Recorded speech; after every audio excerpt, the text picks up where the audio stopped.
Yes, hello there. Himanshu Pareek this side, physics faculty at askIITians. So welcome to another lecture of motion in one dimension. In the previous lecture, you guys have learnt about the speed, velocity, acceleration. Acceleration, I guess you haven't done it the previous lecture, but at least you have got idea about the distance. You have got the idea about displacement and such terms.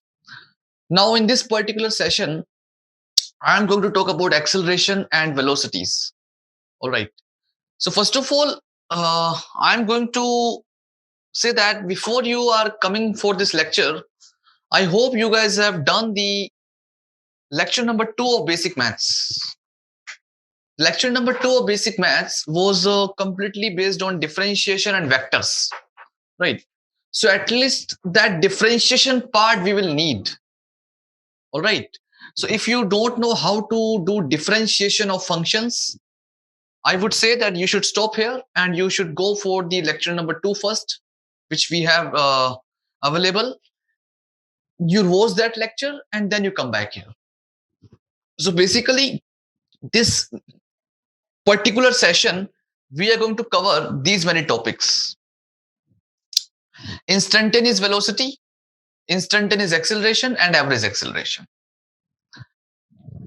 Now, students who have watched the differentiation topic, they would be able to relate it. That why I am saying that differentiation we need to know, because when you calculate average velocity, guys, I'm starting with the chapter directly, this topic directly now, right? Because it is too much mathematical, but we need to understand their meaning, that physics we need to apply here. Okay, that mathematics which we have learned, we will be using that mathematics in this particular session. All right. So topics of this question would be directly coming in the grade 11 also, right? Of this particular lecture, you will be able to apply the same concepts in the grade 11 as well, right? So better if you learn here, it would be beneficial for you. So now I'm starting with the average velocity. First of all, let us just recall what we have done in the average velocity. Average velocity was total displacement upon total time.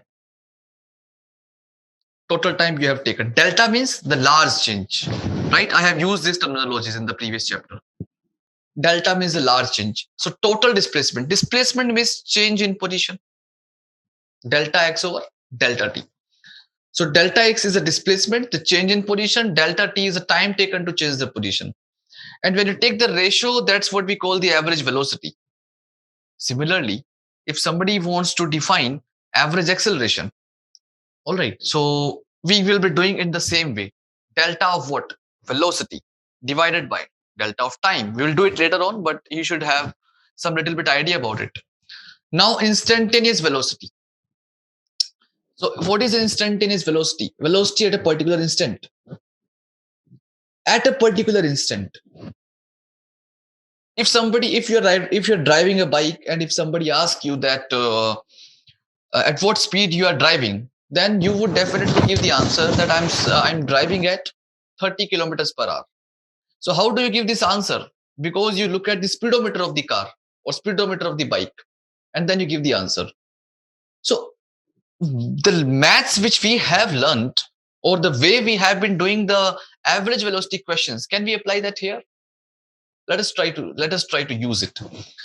Average velocity, we used to say that total displacement upon total time, which is basically change in position upon total time taken to change the position. I am talking about a particular instant. At a particular instant. When we talk about a particular instant, you do not have any interval. How you can find out the change? Yes or no? When you talk about a particular instant, let's say somebody says, find out the velocity at t equal to 2 seconds. How to do that? We do not have any change there.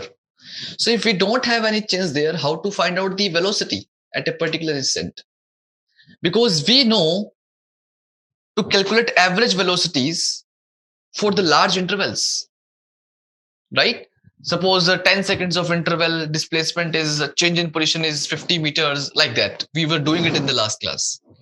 But how to deal with such questions when you are covering, when you're solving, finding the velocity at a particular instant? So for that, what we need to do, we need to find out the values, right, of differentiations. Why I'm saying this? So for that, you should recall the lecture number 2 of basic maths. Suppose, okay, we don't know to find out the velocity at a particular instant, that's okay. But what do we know is to find out the change for a very small interval, change of a quantity in a very small interval. Let us just recall. Suppose y versus x graph is given, and if y versus x graph is going this way, now how y is changing with respect to x, at what rate it will change, how fast it will change, how slow it will change, that is given by the slope of the curve, and which is also equal to dy by dx. If you're getting scared at this moment, again I'm telling you, go to the lecture number 2 of basic maths. You will understand these things, don't worry. Right, the last lecture of basic maths. How fast or how slow y is changing with respect to x, this idea you get from the dy by dx. So suppose this is the change in y, dy, small change, and this is the small change dx. And then you find out the slope of the straight line, the tangent to the curve. So actually what I'm saying, that when you want to find out the instantaneous terms, what you should do, you should take a very small interval, a very, very small interval, infinitesimally small interval. That a small interval you take, in that small interval you can say that yes, it is instantaneous. That interval is of a very small size, 0.00000000001 second. If this much small interval you take, obviously you can say it's an instantaneous thing. Got my point? So that's how we say that, that's how we find out the instantaneous velocities in physics. All right. So always remember that whenever we'll be finding out the instantaneous terms in physics, the differentiation will come into the picture. The small change we will see with respect to another small change. All right. Now let us begin with the instantaneous velocity first of all.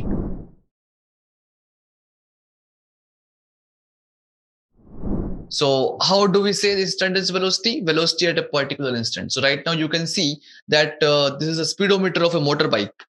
All right. So this reading you can see, that's a speed, 233 kilometers per hour. That's too much. Okay. So at this speed, this particular motorbike is going. Now you guys would see one, if you want to find out the instantaneous velocity, what you should do. So velocity at a particular instant is given by, let me represent it in a better way for you guys, the way you will be learning in the grade 11. We can do that. We can do that here because now we know the differentiation. So instantaneous velocity is equal to, can we say that instantaneous velocity is nothing, but it is an average velocity, but in a very small interval. See, that's how we find out the average velocity.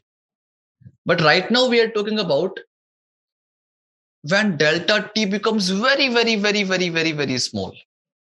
When delta t becomes very, very small, then we get the instantaneous velocity.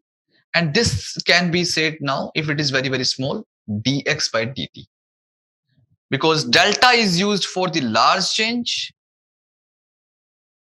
and small d is used for the small change. Always remember. So now we are talking about a very, very small interval. So dx by dt. Got my point? So let us see one thing. And do you remember?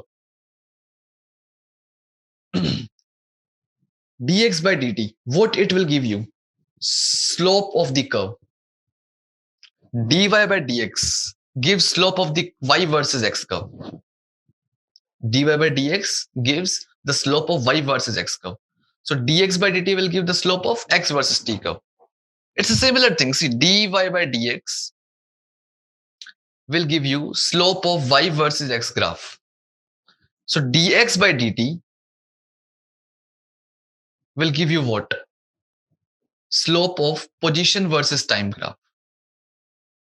So basically, let's say the position versus time graph is shown by this. Got my point? Now you can see if you take a very small time interval, though here I have taken a little bit large just to visualize it, otherwise it's a very small interval. So this is the dx, okay, and this is the dt. So this is dx and this is dt. This vertical length is dx. So now the tangent to this curve, if you draw, then slope of this tangent would be the instantaneous velocity. I think I am telling you a little bit higher stuff, but you should be able to relate it if you have seen the last lecture of basic maths. What is the meaning of dx by dt? For a very small interval, we represent it by dx by dt. Got my point? Okay, that is what the dx by dt means, and the instantaneous velocity is. So again, we can see here, this is the curve. When you take the large interval, it is become delta x, and when you take small interval, it becomes dx. So large interval means total displacement upon total time. But when you take the small interval, we take a very small interval size of dt, very, very infinitesimally small interval, right? And that would be happening when delta t is becoming 0. And that would give you what? Instantaneous velocity. So do not get scared from it. Instantaneous velocity is nothing but just you're finding average velocity only, but in a very, very small size interval, right? Total displacement upon total time. How I'm writing total displacement? By change in position. That's it. That's what they have mentioned here. Slope of equal to instantaneous velocity at point P. Okay, let us solve this question. Let me recall, how do we use to differentiate the functions? So we have used this formula, d by dx of x power n. The formula is n x power n minus 1. If somebody has given you this kind of expression, some constant x power n, then simply take constant out of the differentiation. Simply take it. And now you know how to differentiate x power n. It is nothing but n x power n minus 1. Differentiation of a constant number is 0. Right? So these things we know from our differentiation class.